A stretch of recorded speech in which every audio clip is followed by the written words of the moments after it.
Last video में हमने पढ़ा था कि स्ट्रक्चर ऑफ फंगल सेल क्या होती है, कि कवक कोशिका की संरचना क्या होती है। हमने कवक कोशिका की संरचना देखी और हम जानते हैं कि कवक जो होती है वो हेट्रोट्रॉफिक नेचर की होती है। हेट्रोट्रॉफिक नेचर का मतलब होता है परपोषी होती है, वो अपना भोजन स्वयं नहीं बनाती। क्यों नहीं बनाती? क्योंकि उसके अंदर क्या एब्सेंट होता है? क्लोरोफिल मॉलिक्यूल एब्सेंट होता है। हरित लवक जो है वो अनुपस्थित होता है, और हरित लवक की अनुपस्थिति अगर नहीं प्रेजेंट है तो ऐसी कंडीशन में क्या होगा? वो क्या होगी? ऑटोट्रॉफ नहीं होगी। ऑटोट्रॉफ यानी स्वपोषी नहीं होगी, और क्या होगी? परपोषी होगी। अगर हरित लवक नहीं प्रेजेंट है तो वो हेट्रोट्रॉफिक नेचर की होगी। तो यहाँ हम पोषण की विधियां पढ़ रहे हैं, क्योंकि अगर हरित लवक प्रेजेंट होता है, क्लोरोफिल अगर प्रेजेंट है, तो ऐसी कंडीशन में क्या होगा? फंजाई अपना भोजन स्वयं बना लेगी। लेकिन फंजाई की सेल में ये एब्सेंट होता है, क्लोरोफिल एब्सेंट होता है, अनुपस्थित होता है, और इसी अनुपस्थिति के कारण क्या होता है? ये अब स्वपोषी नेचर की नहीं होती, और ये किस नेचर की होती है? हेट्रोट्रॉफिक नेचर की होती है। तो फिर ये कैसे अपना न्यूट्रिशन लेती है? तो फंजाई की जो सेल वॉल होती है, सेल वॉल और उसकी जो सेल मेम्ब्रेन होती है, कोशिका झिल्ली और कोशिका भित्ति जो होती है, वो पदार्थों को क्या कर देती है? जो भी मटेरियल है उनको एब्जॉर्ब, अवशोषित करने का काम करती है, या फिर इनको ये गुलित रूप में इनको अवशोषित करती है। गुलित का मतलब होता है डिजॉल्व फॉर्म में ये अवशोषित करती है। इसके अलावा इसके अंदर इस तरह के चूष्कांग भी पाए जाते हैं, सकस कहते हैं, होस्टोरिया जिनको हम कहते हैं, ये सकस भी पाए जाते हैं, जिसके द्वारा ये गुलित पदार्थों को चूस लेती है, सक कर लेती है। तो अब इसमें किस तरह का ये कौन से पदार्थ, कौन से जीवों से अपना, कौन से पदार्थों से अपना फूड लेती है, तो हम इसमें इस टॉपिक में कवक में पोषण की विधियां या mode of nutrition in fungi, इस टॉपिक में हम इसी चीज को डिस्कस करेंगे। तो जब अपन मोड ऑफ न्यूट्रिशन की बात करते हैं कि किस तरह का न्यूट्रिशन फंजाई के अंदर हम देखते हैं, तो हमने इसको 3 पार्ट में डिवाइड किया है। कौन कौन से है ये 3 पार्ट? देखिए यहाँ पर ये 3 पार्ट जो है, फर्स्ट है ये किस फॉर्म में होती है? परजीवी, परजीवी। दूसरा होता है मृतजीवी, और तीसरा है सहजीवी। यहाँ मृतजीवी, परजीवी यानी पैरासाइट, पैरासाइट, मृतजीवी, सैप्रोफाइट, और सहजीवी सिम्पायोट। ठीक है। परजीवी का मतलब क्या होता है? कि फूड जो लेती है, फूड जो गेन करती है, कहां से करती है? यानी किसी दूसरे लिविंग ऑर्गेनिज्म पर, जीवित जीवों से, लिविंग ऑर्गेनिज्म से फूड गेन किया जाता है, उसको हम कहते हैं पैरासाइट। जो हम क्या कहेंगे? जीवित जीवों से फूड लेना, जीवित जीवों से भोजन प्राप्त करना, उसको हम क्या कहेंगे? पैरासाइट। ठीक है। मृतजीवी dead organic matter, dead organic matter का मीन्स क्या होता है?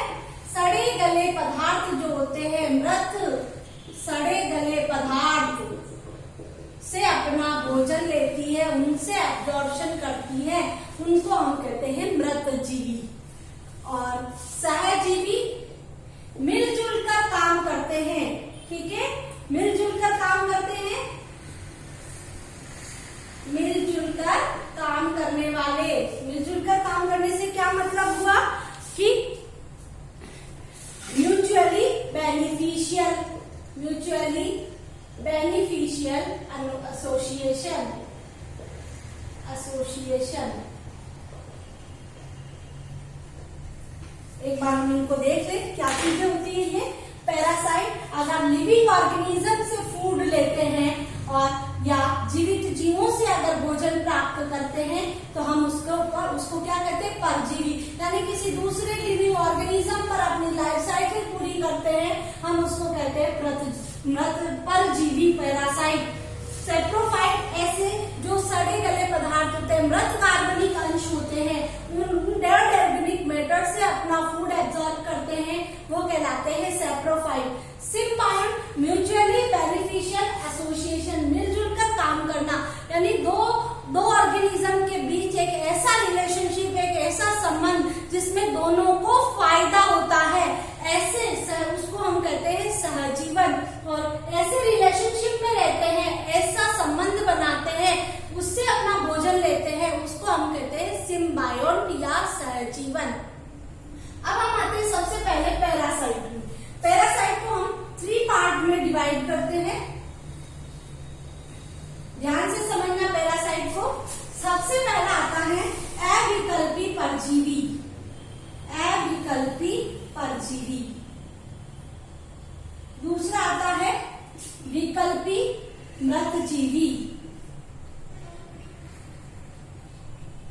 और तीसरा आता है विकल्पी परजीवी। हम इनको कहेंगे अविकल्पी परजीवी, obligate parasite, obligate parasite, facultative saprophyte या सेप्रोट्रॉप्स भी कह सकते हैं हम, ठीक है, सेप्रोफाइट और फैकल्टेटिव पैरासाइट ने इसको डिवाइड किया है। अब हम एक बार इनको समझ लें, फिर इसके बाद इसके चार्ट को हम बनाएंगे। अविकल्पी पैरा, विकल्प का मतलब होता है ऑप्शन, अ का मतलब विदाउट, ठीक है, विदाउट ऑप्शन के परजीवी। विदाउट ऑप्शन का मतलब, परजीवी का मतलब हमने कहा कि जीवित जीवों के ऊपर अपनी लाइफ साइकिल पूरी करना, ऐसे फंजाई को हमने रखा था पैरासाइट में, ठीक है। तो यहाँ पर भी ऑब्लिगेट पैरासाइट के पास कोई ऑप्शन नहीं, ओनली जीवित जीवों पर, केवल जीवित जीवों पर ही अपनी लाइफ साइकिल पूरी करते हैं, केवल जीवित जीवों पर, है ना, केवल लिविंग ऑर्गेनिज्म पर अपनी लाइफ साइकिल पूरी करते हैं। इवन ये इनको किसमें कल्चर नहीं कर सकते, जो आर्टिफिशियल मीडियम पर भी हम इसको कल्चर नहीं कर सकते, आर्टिफिशियल मीडियम पर भी नॉट कल्चर्ड, ठीक है, नहीं कर सकते। आर्टिफिशियल मीडियम पर भी हम जिसको कल्चर नहीं कर सकते, केवल लिविंग ऑर्गेनिज्म पर अपनी लाइफ साइकिल पूरी करते हैं, हम उसे कहते हैं ऑब्लिगेट पैरासाइट।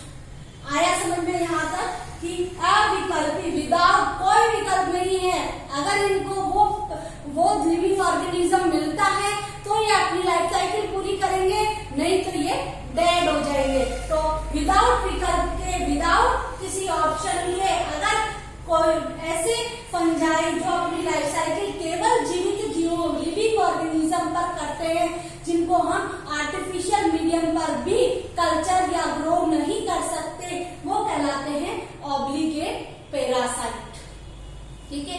एग्जाम्पल देखो इसको, इसके एग्जाम्पल लिखो, एल्ब्यूगो, स्क्लेरोस्पोरा,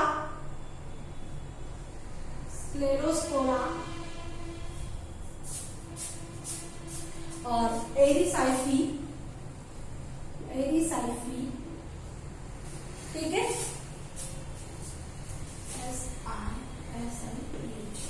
एरिसाइफी, एल्ब्यूगो, स्क्लेरोस्पोरा, इसके एग्जाम्पल। नेक्स्ट आता है फैकल्टेटिव सेप्रोफाइट। फैकल्टेटिव का मतलब होता है जिनके पास ऑप्शन है, ठीक है, विकल्प है, ऑप्शन है। किसका ऑप्शन है? मृतजीवी का ऑप्शन है। आपको इसी तरह इसको लर्न करना, नहीं तो आप इसमें और इसमें कंफ्यूज हो जाएंगे कि वो लिविंग ऑर्गेनिज्म पर रहते हैं, लिविंग ऑर्गेनिज्म पर अपनी लाइफ साइकिल करते हैं, लेकिन अगर नीड है तो ये डेड ऑर्गेनिक मैटर पर भी अपनी लाइफ साइकिल पूरी कर सकते हैं, ठीक है। लिविंग ऑर्गेनिज्म पर रहते हैं, अपनी लाइफ साइकिल लिविंग ऑर्गेनिज्म पर पूरी करते हैं, लेकिन आवश्यकता पड़ने पर वो डेड ऑर्गेनिक मैटर पर भी अपनी लाइफ साइकिल पूरी कर सकते हैं। यानी इनके पास किसका विकल्प है? सैप्रोफाइट का विकल्प है। इनके पास डेड ऑर्गेनिक मैटर का विकल्प है कि इस पर ये अपनी लाइफ साइकिल पूरी कर सकते हैं। तो ऐसे कहलाते हैं फैकल्टेटिव सैप्रोफाइट्स। ठीक है, एग्जाम्पल देखो इसके फैकल्टेटिव सैप्रोफाइट के। अस्टिलागो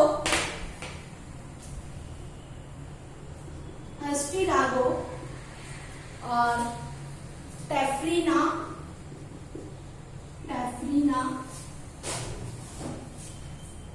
ये इसके एग्जाम्पल है। तो इसका होस्ट क्या हुआ? ये लिविंग ऑर्गेनिज्म इसका होस्ट है, लेकिन आवश्यकता पड़ने पर ये डेड ऑर्गेनिक मैटर पर अपना जीवन यापन कर सकते हैं। ऐसे कहलाते हैं विकल्पी मृतजीवी या फैकल्टेटिव सैप्रोफाइट। नेक्स्ट आता है विकल्पी परजीवी। देखो यहाँ पे विकल्प क्या था? सैप्रोफाइट था। यहाँ विकल्प क्या है? परजीवी है। विकल्प हमारे पास ऑप्शन क्या है? पैरासाइट है। यानी ऐसे फंजाई जो रहते मृत कार्बनिक अंशों पर है, जो डेड ऑर्गेनिक मैटर पर रहते हैं, लेकिन कभी कभी ऐसी कंडीशन आ जाती है कि वो कहाँ रहते हैं? पैरासाइट के फॉर्म में भी रह सकते हैं। उसको हम क्या कहते हैं? Facultative parasite. ठीक है, रहते किसमें है? सैप्रोफाइट के फॉर्म में। सैप्रोफाइट के फॉर्म में। सैप्रोफाइट का मतलब क्या है? Dead organic matter. ठीक है, डेड ऑर्गेनिक मैटर पर रहते हैं, लेकिन अगर परिस्थितियां आ जाए ऐसी condition, after condition they are living as a parasite. ठीक है, ये किस तरह रह सकते हैं? पैरासाइट के फॉर्म में भी रह सकते हैं। तो हमारे पास इसके एग्जाम्पल्स है ऑल्टरनेरिया और फ्यूजेरियम, ऑल्टरनेरिया इसके एग्जाम्पल्स है। सर्कोस्पोरा अभी इसके एग्जाम्पल। अगेन रिपीटेड, परजीवी का मतलब होता है लिविंग ऑर्गेनिज्म पर अपनी लाइफ साइकिल पूरी करना, परजीवी कहलाता है। जीवित जीवों से अपना भोजन प्राप्त करना। देन परजीवी को हमें 3 पार्ट में, अगर केवल लिविंग ऑर्गेनिज्म पर ही अपनी लाइफ साइकिल पूरी करते हैं, जीवित जीवों पर ही अपनी लाइफ साइकिल पूरी करते हैं, ऑब्लिगेट पैरासाइट। विकल्पी, इनके पास विकल्प किसका है? डेड ऑर्गेनिक मैटर का। लिविंग ऑर्गेनिज्म पर लाइफ साइकिल पूरी करते हैं, यानी होस्ट होता है लिविंग ऑर्गेनिज्म, लेकिन अगर आवश्यकता है तो डेड ऑर्गेनिक मैटर पर भी अपनी लाइफ साइकिल पूरी करेंगे। और विकल्पी परजीवी फैकल्टेटिव पैरासाइट सैप्रोफाइट। विकल्प क्या है? परजीवी है, यानी ऑप्शन है परजीवी। रहते किसमें है? डेड ऑर्गेनिक मैटर पर रहते हैं, मृत कार्बनिक अंशों पर अपनी लाइफ साइकिल पूरी करते हैं, लेकिन ऐसी कंडीशन आ जाए, ठीक है, फेवरेबल कंडीशंस नहीं हो, तो ये पैरासाइट के फॉर्म में यानी लिविंग ऑर्गेनिज्म पर भी अपनी लाइफ साइकिल पूरी कर सकते हैं। तो ये हुआ अपने परजीवी के फॉर्म में। नेक्स्ट आता है अपने पास मृतजीवी। तो यहाँ पर मृतजीवी में पहले ही बता चुकी हूँ कि ऐसे कवक जो अपना भोजन डेड ऑर्गेनिक मैटर या मृत सड़े गले पदार्थों पर अपना भोजन प्राप्त करते हैं, उन्हें हम क्या कहते हैं? मृतजीवी कहते हैं। एग्जाम्पल लिख लो मृतजीवी के। Mucus, agaricus. यहाँ मैं बता दूं, एगेरिकस एज ए मशरूम जिसको हम कहते हैं, एगेरिकस इसमें आता है। म्यूकस, म्यूकर और एगेरिकस। नेक्स्ट आता है आपके सहजीवी, और that is very important for your exams. Symbiotic nature, mutually beneficial association या मिलजुल कर काम करने वाले। यहाँ मैं आपको एक एग्जाम्पल देना चाहूंगी कि एक सिंपल सा एग्जाम्पल, तुमने बहुत बार पढ़ा है कि राइजोबियम बैक्टीरिया होते हैं, वो दलहनी फसलें जो होती है, लेगुमिनस प्लांट्स जो होते हैं, उनके साथ बेनिफिशियल एसोसिएशन करते हैं और सहजीवन करते हैं। सहजीवन का मतलब होता है दोनों को फायदा होना, दोनों को लाभ होना, दोनों साथ साथ रहते हैं लेकिन दोनों को लाभ होना, उसको हम कहते हैं सहजीवन या सिम्बायोसिस। अब राइजोबियम जीवाणु क्या है? मटर कुल के पौधों की जड़ों में पाया जाता है, ठीक है। तो वो जड़ों में क्या करता है, क्योंकि पौधे जो होते हैं वो सीधे नाइट्रोजन को यूज नहीं कर पाते हैं, ठीक है। तो वो किस फॉर्म में लेते हैं नाइट्रोजन को? नाइट्रेट के फॉर्म में लेते हैं। तो नाइट्रेट के फॉर्म में, तो जब तभी प्लांट उसको यूज कर पाएंगे। तो यहाँ पर भी ये राइजोबियम बैक्टीरिया के पास एक ऐसा जीन होता है जो नाइट्रोजन को नाइट्रेट में चेंज कर देता है। ठीक है, अगर राइजोबियम बैक्टीरिया इसकी जड़ों में होते हैं तो वो नाइट्रोजन को नाइट्रेट में चेंज कर देता है, जिससे पौधों को फायदा हो जाता है। प्लांट को क्या फायदा होता है, बेनिफिट होता है कि वो नाइट्रेट के फॉर्म में नाइट्रोजन को ले पाता है। तो ये तो प्लांट को फायदा हो गया। अब हम उसकी बात करें कि राइजोबियम को उसको क्या मिल रही है, जगह मिल रही है रहने के लिए, तो दोनों को फायदा हो रहा है। तो जब दोनों को मिलजुल कर काम करते हैं और दोनों को फायदा होता है तो ऐसा रिलेशनशिप जो है वो क्या कहलाता है, सिम्बायोटिक रिलेशनशिप। तो जो फंजाई हम पढ़ रहे हैं, कवक जो हम पढ़ रहे हैं, उसमें भी सिम्बायोटिक रिलेशनशिप पाया जाता है। फंजाई भी सिम्बायोटिक रिलेशनशिप करता है। और किसके साथ ये सिम्बायोटिक रिलेशनशिप करता है, इसके हम दो एग्जांपल देख सकते हैं यहाँ पर। एक एग्जांपल है लाइकेन और दूसरा एग्जांपल है माइकोराइजा। माइकोराइजा, ठीक है, लाइकेन और माइकोराइजा। छोटी क्लासेस में तुमने पढ़ा होगा ये लाइकेन और माइकोराइजा। सबसे पहले हम लाइकेन की बात करते हैं। तो फंजाई का किसके साथ रिलेशनशिप, एल्गी या साइनोबैक्टीरिया। एल्गी का मतलब है शैवाल, कवक का किसके साथ, शैवाल के साथ जो रिलेशनशिप है या साइनोबैक्टीरिया के साथ रिलेशनशिप है उसको हम क्या कहते हैं, लाइकेन कहते हैं। शैवाल कवक का जो भाग है उसको माइकोबायोन्ट कहते हैं, माइकोबायोन्ट या कवकांश। और शैवाल का जो पार्ट है उसको क्या कहते हैं, फाइकोबायोन्ट। शैवाल या साइनोबैक्टीरिया का जो पार्ट है तो हम फाइकोबायोन्ट या शैवालांश कहते हैं। कवक और शैवाल दोनों मिलकर क्या बनाती है, लाइकेन बनाती है। अब दोनों क्या क्या काम करती है, कवक का काम है एब्जॉर्प्शन का, अवशोषण का काम है। तो भूमि से, मृदा से या सॉइल से जो ऑर्गेनिक मैटर है या हम कहते हैं उसको मिनरल्स है, उनके एब्जॉर्प्शन का काम कौन करती है, कवक करती है। ठीक है, और शैवाल क्या करेगी, एल्गी क्या करेगी, क्योंकि एल्गी के पास क्लोरोफिल मॉलिक्यूल होता है तो वो फोटोसिंथेसिस की रिएक्शन करती है। और फोटोसिंथेसिस की रिएक्शन के फलस्वरूप क्या बनाती है, कार्बोहाइड्रेट का फॉर्मेशन करती है। तो यहाँ पर ये एब्जॉर्प्शन का काम करता है और ये क्या काम करता है कि कार्बोहाइड्रेट का फॉर्मेशन करता है। तो इसको जो है कार्बोहाइड्रेट के फॉर्म में कवक को भोजन मिल जाता है और शैवाल को ये एब्जॉर्ब करती है मिनरल, वो मिनरल मिल जाते हैं। तो दोनों को फायदा हो जाता है और इससे क्या बनता है, लाइकेन। आज ये एल्गी के साथ साइनोबैक्टीरिया भी इसके अंदर पाए जा सकते हैं। ठीक है, तो साइनोबैक्टीरिया भी यही काम करते हैं क्योंकि उसके पास भी क्लोरोफिल मॉलिक्यूल होते हैं। ठीक है, तो वो कवक के साथ साइनोबैक्टीरिया का बेनिफिशियल एसोसिएशन भी होता है। और लाइकेन को यहाँ एक नोट है, साथ के साथ नोट करते जाए, इनको पॉल्यूशन इंडिकेटर या प्रदूषण का सूचक, प्रदूषण सूचक या पॉल्यूशन इंडिकेटर भी कहते हैं। पॉल्यूशन इंडिकेटर, पॉल्यूशन इंडिकेटर का मतलब है ये प्रदूषण के सूचक माने जाते हैं। जहां पर ज्यादा प्रदूषण होता है वहां पर ये नहीं उगते हैं। ठीक है, तो जहां पर इनको क्या कहते हैं हम, प्रदूषण के सूचक। ठीक है, तो ये है। नेक्स्ट आता है, मैं माइकोराइजा इधर बता रही हूँ ताकि आप इसको पूरा बाद में नोट कर ले। माइकोराइजा जो है, माइकोराइजा है ना, हिंदी में भी इसको माइकोराइजा ही कहेंगे।